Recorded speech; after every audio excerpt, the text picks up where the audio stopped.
Salut à tous les passionnés de musique et bienvenue sur ma chaîne. Avant de plonger dans cette histoire absolument extraordinaire, prenez une seconde pour vous abonner et activer la cloche de notification. Croyez-moi, vous ne voulez pas rater ce qui va suivre, des récits captivants sur des légendes qui ont marqué l'histoire, des secrets enfouis dans le temps qui émergent pour vous émouvoir et vous surprendre. Votre soutien nous permet d'explorer en profondeur le passé de ces figures emblématiques, à dénicher des anecdotes oubliées et à les raconter avec une passion qui vous tiendra en haleine jusqu'à la dernière seconde. Aujourd'hui, je vais vous révéler une histoire qui défie l'imagination, une saga d'une icône de la chanson française dont la voix a traversé les décennies, mais dont les secrets personnels restent enveloppés d'un voile de mystère. Une histoire qui implique des amours inachevés, des pertes dévastatrices et des triomphes qui ont illuminé les scènes du monde entier. Imaginez une femme née dans la pauvreté la plus humble, qui a conquis les cœurs de millions avec une voix puissante comme un ouragan, pourtant hantée par des choix qui l'ont laissée seule face à son destin. Qui était vraiment Mireille Mathieu derrière les projecteurs? Pourquoi a-t-elle annulé 2 mariages au dernier moment, préférant sa carrière à l'amour? Et quel était ce lien profond, presque mystique, avec son manager Johnny Stark, qui a fait jaser les médias pendant des années? Ces questions planeront sur nous comme un brouillard intrigant, et au fil de cette narration, les réponses émergeront, couche par couche, vous laissant bouche bée. Mais attention, ce n'est pas qu'une biographie banale, c'est un voyage dans l'âme d'une artiste qui a dansé avec la gloire et flirté avec le regret, une énigme vivante qui, même à 77 ans, garde des secrets qui pourraient bien vous faire reconsidérer ce que signifie vraiment le succès. Restez avec moi, car ce qui suit va vous captiver, vous émouvoir et peut-être même vous inspirer à réfléchir à vos propres choix de vie. Laissez-moi vous transporter en arrière, dans les rues étroites et poussiéreuses d'Avignon, cette ville provençale baignée de soleil où l'histoire commence. C'était en 1946, juste après la Seconde Guerre mondiale, une époque où la France se relevait péniblement des ruines, et où les familles modestes luttaient pour survivre. Mireille Mathieu naquit dans une maisonnette modeste, l'aînée d'une fratrie de 14 enfants, vous avez bien entendu, 14. Son père, Roger Mathieu, était tailleur de pierre, un métier rude et ingrat passé de génération en génération. Imaginez la scène, une petite cuisine encombrée, des enfants courant partout, et au milieu de ce chaos, une fillette aux yeux vifs qui chantait déjà pour oublier la faim et la précarité. La pauvreté était leur quotidien, ils vivaient entassés dans un logement exigu, sans luxe aucun. Mais Roger avait un rêve inavoué, devenir chanteur. Il n'avait jamais pu le réaliser, entravé par les obligations familiales et les dures réalités de la vie. Pourtant, ce feu intérieur brûlait en lui, et il le transmit à sa fille. Chaque dimanche, à l'église locale, Roger emmenait Mireille pour chanter lors des messes. Elle n'avait que 4 ans lors de sa première performance publique, une veille de Noël où sa voix enfantine résonna sous les voûtes anciennes. Pour récompense? Une simple sucette. Mais ce moment planta la graine d'une passion qui allait fleurir contre vent et marée. À la maison, la radio était un trésor rare, un lien avec le monde extérieur. Un jour, alors que Mireille aidait sa mère dans la cuisine, une mélodie envoûtante emplit l'air. C'était Édith Piaf, la légendaire môme de Paris, chantant avec une intensité qui transperçait l'âme. Mireille s'arrêta net, hypnotisée. À partir de cet instant, elle imita Piaf en secret, dans les recoins de la maison ou dans les champs environnants. Sa voix, déjà puissante pour son âge, portait loin, et les voisins commençaient à murmurer sur cette petite qui chantait comme une grande. Mais l'école fut un calvaire. Atteinte de dyslexie, Mireille luttait avec les lettres qui dansaient devant ses yeux. Les instituteurs, sévères et impatients, la punissaient souvent. Imaginez la petite fille debout devant le tableau noir, forcée d'écrire avec sa main droite alors qu'elle était gauchère, recevant des coups de règle pour chaque erreur. « Mimi n'aime que chanter et ne fait pas attention en classe », disait-il en la ridiculisant devant ses camarades. Ces humiliations forgèrent son caractère, la rendant têtue et résiliente. Elle redoubla une année, mais sa mémoire exceptionnelle, capable de retenir des paroles entières sans effort, la sauva souvent. Jamais elle n'utilisa un prompteur sur scène plus tard. Tout était gravé dans son esprit comme dans la pierre taillée par son père. À 14 ans, en 1961, Mireille quitta l'école pour de bon. La famille avait déménagé à Croix-des-Oiseaux, un quartier encore plus modeste, et elle dut travailler pour aider. Elle trouva un emploi dans une usine locale à Montfavet, fabriquant des enveloppes ou des boîtes, un labeur répétitif et épuisant. Pourtant, même là, sa voix illuminait les pauses déjeuner. Ses collègues l'adoraient, elle chantait pour eux, transformant les moments ternes en instants de joie. Quand l'usine ferma, Mireille et ses sœurs devinrent monitrices dans un camp d'été pour jeunes. C'est là qu'une voyante, lisant les cartes de tarot un soir d'été, prédit à Mireille qu'elle fréquenterait bientôt des rois et des reines. La jeune fille rit, mais garda ses mots au fond d'elle, comme un talisman. Sa détermination grandissait. Elle commença à prendre des leçons de chant avec Madame Laure Collière, une professeure de piano à Avignon. Mireille économisait chaque sou pour ses cours, marchant des kilomètres pour s'y rendre. Elle choisissait des chansons d'amour matures, audacieuses pour son âge, choquant parfois les auditeurs qui la trouvaient trop précoce. Le tournant vint avec le concours annuel On chante dans mon quartier à Avignon. La scène était minuscule ou à peine 20 pieds carrés, partagée avec un piano et des musiciens. Mais des chasseurs de talent venaient de loin, attirés par les voix prometteuses. En 1962, Mireille perdit face à Michel Thor avec Les Cloches de Lisbonne. L'année suivante, en 1963, elle chanta l'hymne à l'amour de Piaf, mais échoua encore.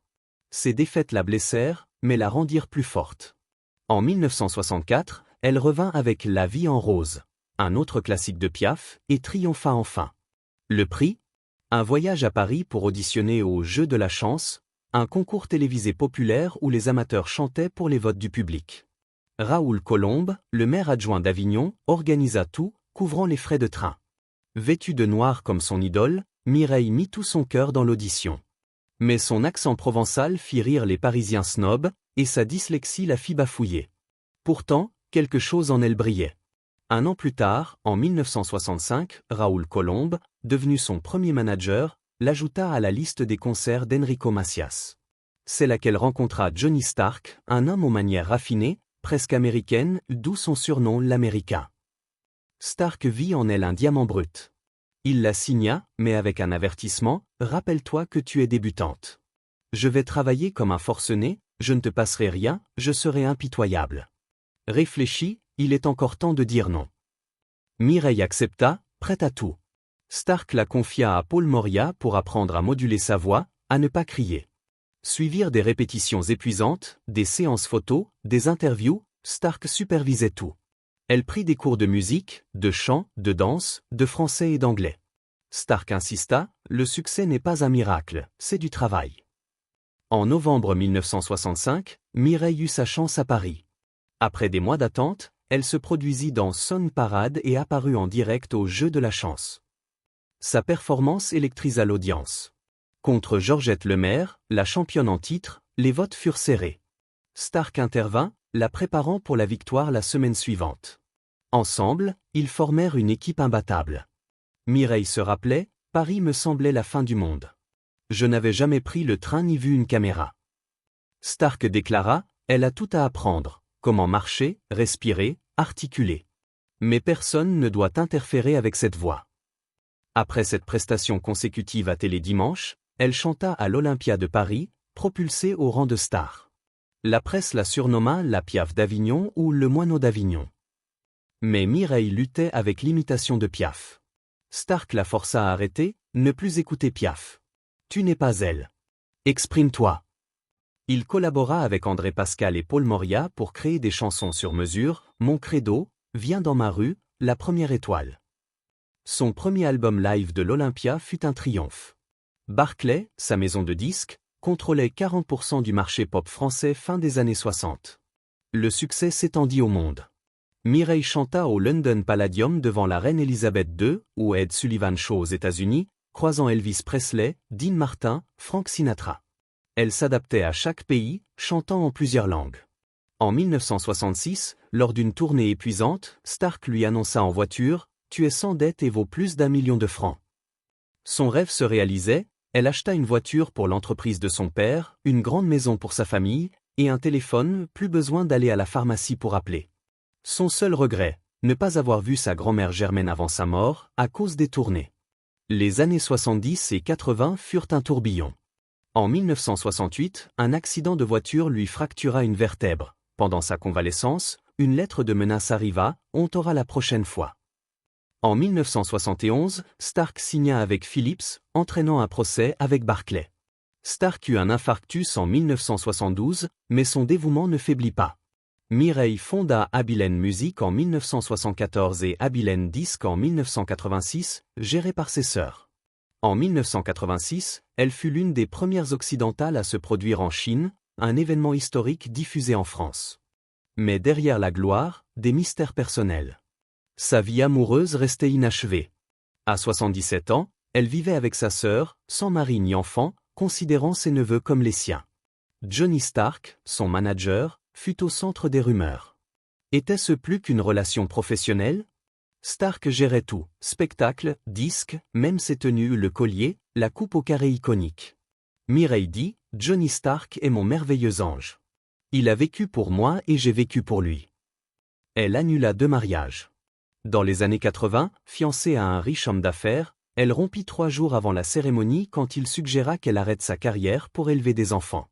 Dans les années 90, avec Gaston Olivier Echasserio, expert en cosmétique ayant travaillé avec Wallis Simpson, l'histoire se répéta au moment de la robe de mariée.